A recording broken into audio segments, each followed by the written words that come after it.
Um pastor evangélico foi preso hoje acusado de abusar sexualmente de fiéis. O pastor também adquiria vantagens financeiras. Agindo da mesma forma para conseguir dinheiro, o pastor dizia ter revelações. Nós vamos mostrar agora o caso de um pastor que foi preso em flagrante, isso no interior de São Paulo. Sabe o que a polícia descobriu no computador dele? Que ele compartilhava na internet arquivos de pornografia infantil. Um pastor de uma igreja evangélica foi preso após manter a mulher em cárcere privado. Você está em adultério. Você, a gente tem prova. Você tem 3 meses dessa mulher.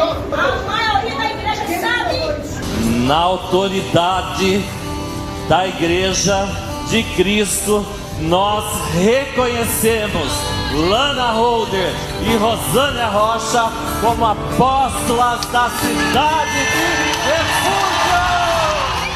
Então lê o texto. Vou ler de novo. Nenhum homem deverá ter relações com outro homem. Pronto.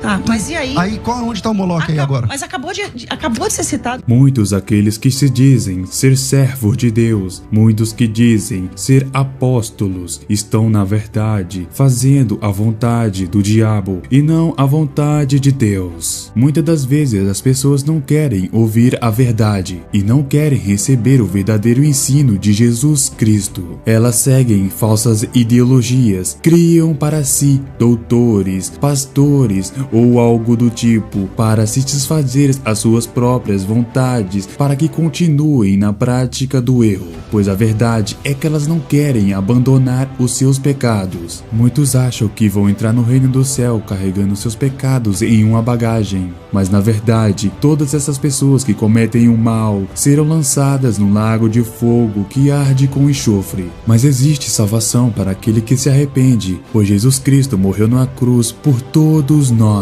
E a chance para todos aqueles que realmente se arrependerem, mas aqueles que não se arrependerem e querem fazer o mal e continuarem com as práticas dos erros, essas pessoas então colherão no final dos tempos o seu galardão. Existe uma parábola escrita em Mateus capítulo 13, versículo 24 em diante. A parábola do trigo e do joio. O reino dos céus é semelhante ao homem que semeia boa semente no seu campo, mas dormindo os homens veio o seu inimigo e semeou o joio no meio do trigo e retirou-se. E quando a erva cresceu, frutificou, apareceu também o joio. E os servos do pai de família, indo ter com ele, disseram-lhe: Senhor, não semeaste tu em teu campo boa semente, porque então tem joio. Então ele lhe disse: o inimigo é quem fez isso. E os servos lhe disseram: Queres, pois, que vamos arrancá-lo? Porém ele lhe disse: Não, para que ao colher o joio, não arranqueis também o trigo com ele. Deixai crescer ambos juntos, até a ceifa, porque ocasião da ceifa, direi aos ceifeiros: colhei primeiro o joio, atai em molhos para o queimar, mas o trigo ajuntai no meu celeiro. Agora irei trazer para você a explicação de uma maneira bem fácil, para que você entenda completamente, para que você não seja enganado por falsos profetas, por falsos pastores, ou até mesmo por falsos ensinos que muitas das vezes as pessoas ensinam para seguir os seus próprios interesses. Novamente voltando para a palavra que está escrito na Bíblia. Agora no versículo 37. O que semeia boa semente é o filho do homem, o campo é o mundo, e a boa semente são os filhos do reino, e o joio são os filhos do maligno. O inimigo que semeou é o diabo, e a ceifa é o fim do mundo. Os ceifeiros são os anjos, assim como o joio é colhido e queimado no fogo, assim será na consumação deste mundo. Mandará o Filho do Homem os seus anjos, e eles colherão do seu reino tudo o que causa escândalo, e os que cometem iniquidade, e lançá-lo-ãos na fornalha de fogo. Ali haverá pranto e ranger de dentes. Então os justos resplandecerão como o sol no reino de seu Pai. Quem tem ouvidos para ouvir, ouça. Agora irei para uma explicação mais simples. Certamente muitos devem saber que que em uma plantação existe as ervas daninhas, que estão somente em sua plantação para atrapalhar a sua horta. As ervas daninhas não têm serventia alguma, elas não servem, pois não têm fruto algum.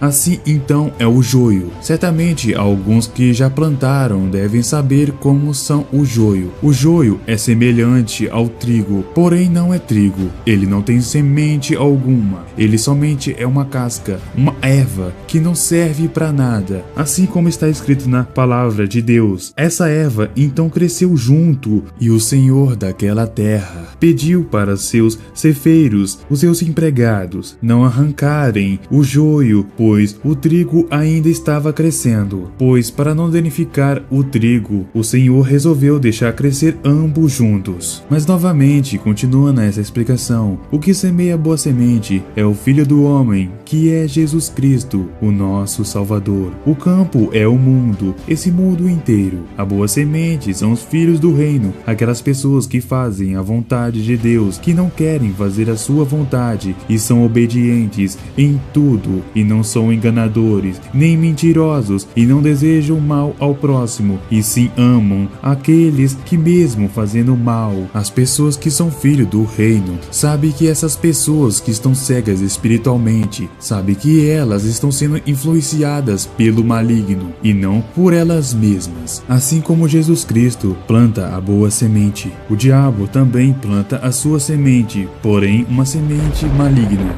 que vamos entender como o joio, que está escrito na palavra de Deus. Como muitos devem saber, as igrejas hoje em dia estão cheias de pessoas que dizem servir a Cristo, mas algumas então são o joio, que está representado nessa parábola. O trigo são as pessoas que servem a Cristo de verdade, aquelas pessoas que não querem fazer a sua vontade. Muitos dizem que servem a Deus, mas na verdade são filhos do maligno. Elas então usam um disfarce, como uma máscara. Essa máscara então é como se fosse uma máscara de uma ovelha, mas na verdade por baixo da sua pele, por dentro, é um lobo em pele de cordeiro. Muitas dessas pessoas representadas como o joio se vestem bem, usam roupas elegantes, ternos e gravatas, falam palavras bonitas para agradar as outras pessoas, mas na verdade são lobos devoradores. Mas você me faz uma pergunta: essa palavra de lobo em pele de cordeiro está escrito na Bíblia? Vamos ver em Mateus capítulo 7, versículo 15. Acautelai-vos, porém, dos falsos profetas, que vêm até vós vestidos como ovelhas, mas interiormente são lobos devoradores. Está vendo como essa palavra é verdadeira? Muitas das vezes, aqueles que se dizem servir a Cristo são os lobos devoradores, e devemos então ficar atentos, pois não devemos ser enganados. Mas é claro que existe as pessoas boas que servem a Cristo, que estão em alta posição, mas também tem aquelas que só pensam